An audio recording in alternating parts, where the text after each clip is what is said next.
Assalaamu calaykum. Soo dhawaada asxaabta. Magacaygu waa Cabdisaaq Ismaaciil. Waxaa jiro dhacdooyin badan oo ka dhaca caalamkan. Haddase dhacdooyinku waxay u kala baxaan ilaa dhowr nooc. Balse waxaa jira dhacdooyin qaar kuwaasi oo ka dhex dhaca sufuufta ciidanka. Haddaba maanta waxaan kuu soo gudbin doonaa dhacdooyin qaar kuwaasi oo ka dhex dhacay ciidamada. Dawasho wacan.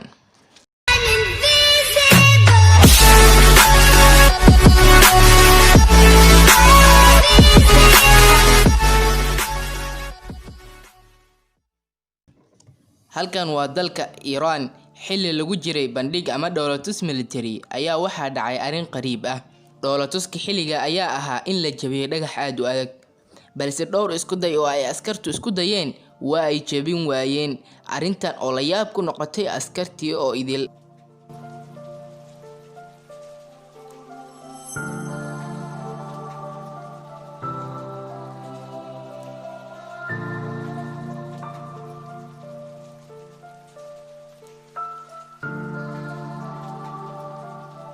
Sidoo kale waa dhoolatus military ka dhan ah ee dalka Kuwait, balse darawalka kaaraha waday ayaa doonayay inuu si la yaab leh u celiyo xawaaraha kaaraha oo saaid ku socday, laakiin isku daygaba wuxuu ku soo dhamaaday kaaraha oo afka dhulka la galay.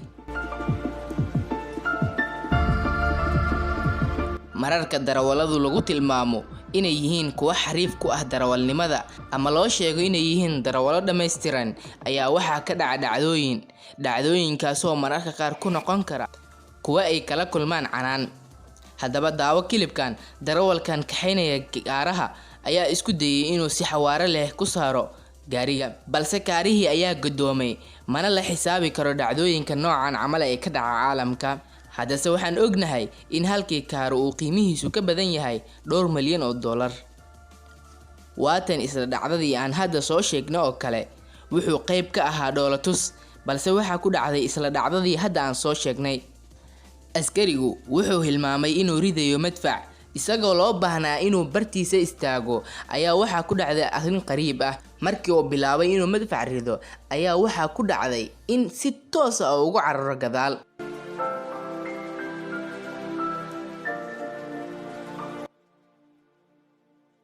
Sidoo kale waa wax dhaca marka gawaarida automatic u rida qoryaha loo daayo kaligood oo ay ridaan qoryaha si automatic ah. Khasaaruhuna wuxuu noqdaa in gaarigu dab ka kaco. Tanina waa masiirka ku dhaca diyaaradaha miiga marka ay sameynayaan inay kacaan haddana ay soo dagaan. Balse kabtankan diyaaradda waday ayaan ogeyn in dhulku uu jiro wax yar. Wuxuuse dib dambe uu ku baraarugo isku dayay inuu diyaaradda u kiciyo dhinaca iyo dusha sare, balse diyaaradda ayaa kor u kacday iyadoo qiiqayso, laakiin nasiib xumo waxay dhulka ku soo laabatay iyadoo dambas ah.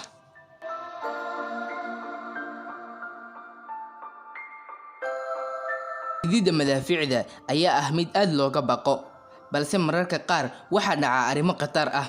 Ninkan wuxuu rabay inuu madfac rido. Markii uu soo dhameeyay qalabkii oo u geliyay madfaca afkiisa ayuu ku dhacay madfacii meel u dhow isagoo aanan qarxin.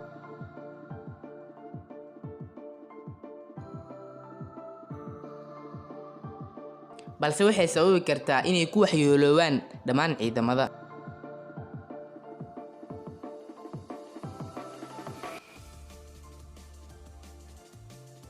Isla sidoo kale waa dhacdo noocii hadda aan soo sheegnay oo kale ah, taasi oo sababi karta khatar aad u weyn iyo in ciidamadu hal meel ku hoobtaan.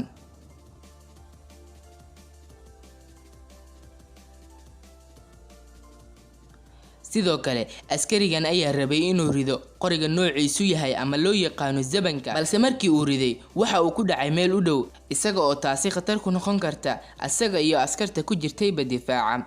Laakiin nasiib wanaag waxba muusan soo gaarin asaga iyo asxaabtiisaba. Haddaba sidoo noqon lahaa dareenkaaga adigoo ku jira askartan kadibna laga rabay inaad sameyso waxa ay sameeyaan balse kugu dhacday tan oo kale, taasi oo aad sabab ama mas'uul aad kaga noqon karto in ay askartu hal meel ku waxyeeloobaan. Sidoo kale waa dhacdo kale taasi oo badanaa ka dhacda askarta xilliga ay ku jiraan tababarka, balse badanaa may qabato kaamirooyinka maxaa yeelay xilliga tababarka dabcan lama adeegsado wax kaamira ah. saraakiisha bixinayay tababarka, balse dareenka xilligan ayaa ah war meesha ka cararay. Haddaba waad ku mahadsantahay daawashada aad daawatay muuqaalkan. haddii aad muuqaalka ka heshay iyo muuqaalada noocan oo kale ah inaan soo badino, haddaba muuqaalka like saar si aan u ogaano heerka qiimeynta uu ka gaaray bulshada. Mahadsanid.